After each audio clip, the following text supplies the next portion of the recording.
here. Welcome to this week's Intivix Office 365 tips and tricks.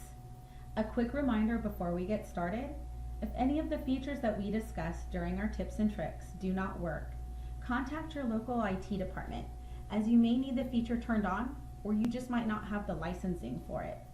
So if you're new to Office 365, chances are you're new to Outlook, and you're going to want to set up your Outlook signature right away. So let's get started. Go to your Outlook, choose File, then choose Options.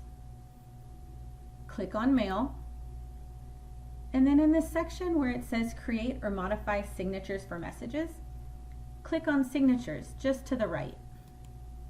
Here we're going to want to create a new signature, so click on the New button, type in a title for your signature. As an example, I'll use my name. And now we're ready to create or edit our signature line. Begin typing your name and your title as you want it to appear. Once you've typed your name and your title, you may make modifications by choosing a different font or color. You may even want to add your company logo. Once you're satisfied with the look, click OK and return to your Outlook. Click New Email and you'll see your signature line appear at the bottom of your email. There are many more fun things to discover within the Signatures feature, so be sure to listen weekly as we share more tips and tricks with you. Thank you for listening, and I look forward to speaking with you again next week.